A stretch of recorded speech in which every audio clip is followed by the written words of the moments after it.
Welcome back, my Super crew. Last time we were talking about getting ready for the dyno, and with that we needed a dyno pre-inspection. I took it down to the guys at Simple Performance in Salt Lake City, and part of what they do for the pre-inspection is they will actually do a smoke test. So they'll take off the air filter and they'll hook up a smoke machine and send some pressurized smoke through your intake system and your vacuum lines. So if any smoke comes out, you know you have a vacuum leak. So they did find two things I didn't know about. So what were those? Let's check it out. The first thing that failed the smoke test was one of these. So what is that? That is a oil sump on the turbo vent hose. Turbo oil sump vent hose. So I did a little research, and Subaru actually has a service bulletin about it. There's the service number if you wanted to look it up, and pause the video. So what does it say? This announces a new vacuum hose assembly for the positive crankcase ventilation system, incorporating new improved sealing to prevent potential oil seepage, which could come from the connection point. Wherever oil seepage is confirmed at the connection point, always replace the male section. The female section does not always need to be replaced unless damage is confirmed. So there is a stem on the oil sump. So the oil sump is below the turbo there, has the stem that comes up. Then this hose goes back up to the block and just feeds that excess oil or kind of vaporized oil that's going back that direction. So from my understanding, so this says the vehicles that are affected, it says 2017 and up WRX, or 2017 through 2019. I know for sure that on the 2015 this is just one piece, so they don't suffer from that problem. And I have a 2017. 2016 I'm not positive. I'm leaning towards the 2016 is probably one piece as well. In 2017, which I have, they made a change where they added in a diagnosis connector right there. So it's going to be something similar to this. So as you see on the graph, this is not the one from here. This is one I took out when I put in the Perrin turbo inlet assembly. I actually deleted that out. So it's a similar thing where you have a electrical connection there, and then it splices in between two pieces of hose. So this one was coming off of a PCV connection on the stock turbo inlet assembly. So I just deleted this when I went to that piece, and I believe it's going to be similar here. To do that, there was an electrical pin there, and the female end of that on the electrical connector, you took the pin out and put it in there, and that deletes that piece, and you can just tape up the electrical connector. The tuner suggested just getting a piece of pipe. I believe that's like a 3/8, and if you had like a specialty rubber and hose store or someplace, an auto parts store that had that, that would be one option. I do like that option because it eliminates the possibility of any leaking there, oil or vacuum leak, due to the coupling, because you have two separate pieces, and the more pieces, the more potential for problems. But I'm not going to completely replace this hose. After finding this article, let's hope that they resolved it. So that means that this is a revised piece. So I'm going to replace this piece here. And there's a part number for that one, if you need to pause the video. So we'll take a look at that.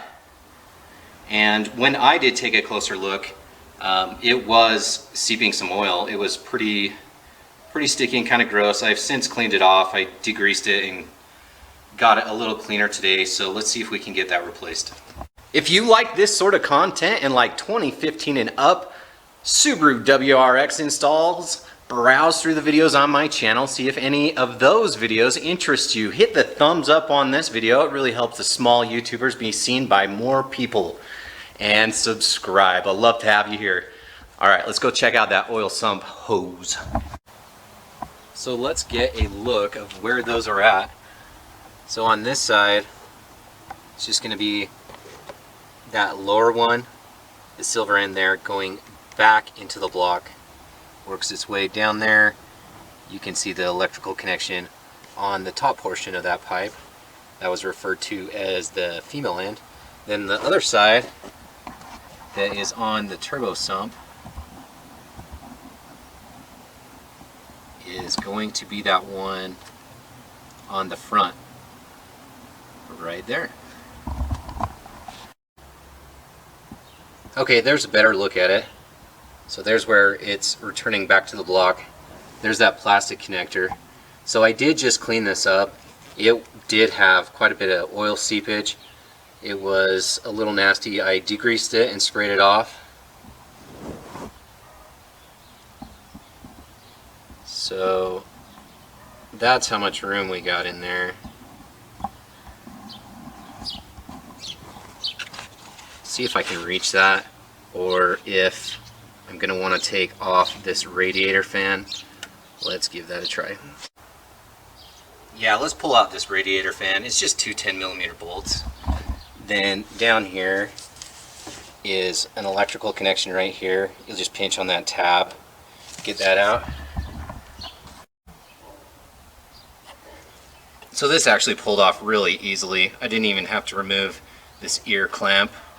I had an additional zip tie I had added, but it just slid off that stem pretty easily. Okay, so on this side, yeah, it looks almost identical to that one I was telling you about that was on the turbo inlet assembly. It's got the electrical pin in that rectangular area. But what was unnerving is how easily this just popped out. No wonder it's leaking. Let's go take it over to the table, see if anything's different on the new piece.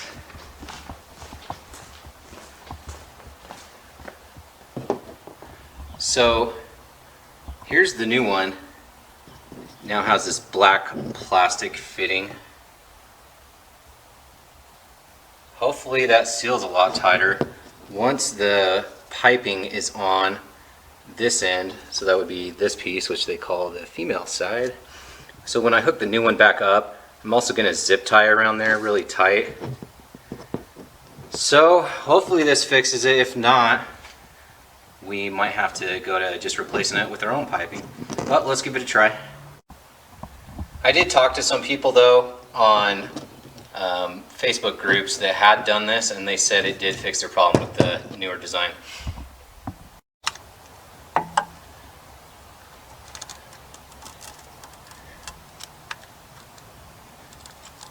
Alright, electrical connection and the pipe behind it going in the same time. Now, I still don't really like that. There's a little bit of play right there. Well, so you get a view of how it is, but I take that back. We're not going to be able to add any additional like zip ties or clamps right there. But yeah, there is that little bit of play.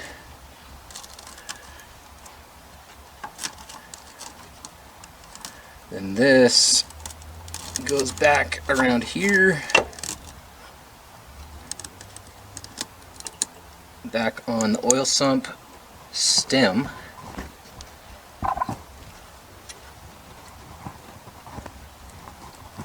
I will put a zip tie around this one though. There's a look at the new one, finished product there. We'll just assume Subaru knows what they're doing and this new one's going to work, right? Right? Something else we could talk about while we're doing the turbo oil sump hose. So Perrin makes this piece. So this restrictor is intended for if you're getting some blue smoke out of your exhaust. If you have a turbo back exhaust system with the J-pipe and the cat back exhaust and you're getting some blue smoke, most likely if you're catless you probably are going to be having that problem. So this helps the oil sump run more effectively and help reduce the blue smoke coming out the back. So this will couple in between that hose that we were just doing. It also has this connector that would feed to the Perrin air oil separator if that's something you had. So on the 2017 and up, you have that diagnosis electrical connection there. On the 2015 and probably 2016, it's all one piece. So you would cut it on the 2015-16 and splice in that Perrin piece if you wanted it. On the 17 and up, I'm not sure if you would put it, you'd probably put it on this end, the mill end, just because there's more length. You would cut it and splice in that piece. Again, I'm not going to need that piece. I haven't had any blue smoke problems on my exhaust, but I thought it was something worth pointing out.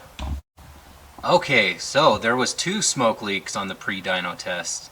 The other one was coming out of this catch can. He said it was coming out of the seam where it screws together. There is a rubber O-ring that seals those. So on this side, I actually have to unmount it, no big deal, to unscrew from the bottom. So I'm gonna double check that O-ring. Again, he said smoke was coming out here on this seam. Make sure the O-ring's okay. I think what I'm going to do is just on the threads, I'm gonna run some Teflon tape around that counterclockwise so it doesn't unthread to help seal that better. And then hopefully we'll have our 2 problems resolved.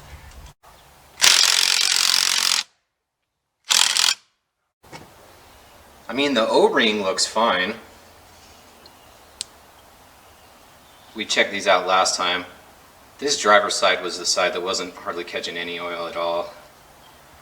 But let's wrap some Teflon tape around there a few times, get a tighter seal, and help prevent any vacuum leak from here.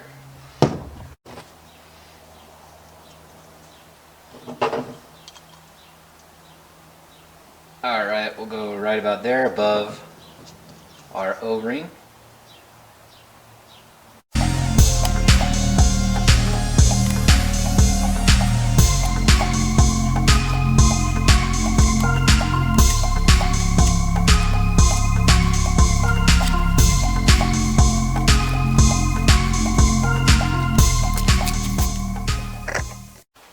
Alright, it went around there about 4 times. Let's screw that back in, see if it's not too tight and fits back onto the top of the canister there. I got the top threaded back on, so this has the baffles and the dipstick, and it was so much more secure this time. It was really snug putting that on, so I'm gonna just tighten that down real tight, get it mounted back up here. That's the old top mount intercooler bracket, the factory one, and I use it as a makeshift oil catch can. Hopefully we got no more vacuum leaks and we got that taken care of. Okay, so hopefully we got both of those vacuum leaks resolved, and we'll see hopefully that lower turbo oil sump hose, the male end, if it is going to fix our problem. Like I said, some other people commented and said that did fix their issue, so hopefully that's the case. I was a little concerned how it was a little loose. So if you decide you want to get your own length of pipe and do it yourself so it's one piece and delete off that diagnosis electrical connection, you could do that as well. And that will have less chance of having any oil leaks or vacuum leaks. We got the catch can sealed back up. That thing was on there really tight, so I think we're going to be good on that end as well. Now the simple performance tune, that still isn't going to be until April 21st.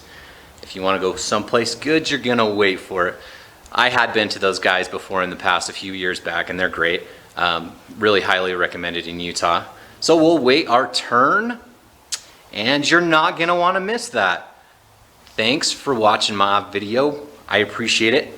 If you like this sort of stuff, again, look through my other videos, see if any of those interest you. Hit me up with a subscribe if you like this sort of stuff so you don't miss any other things coming up. Hit the thumbs up, it helps the small YouTubers. I appreciate you watching my video, and I'm out.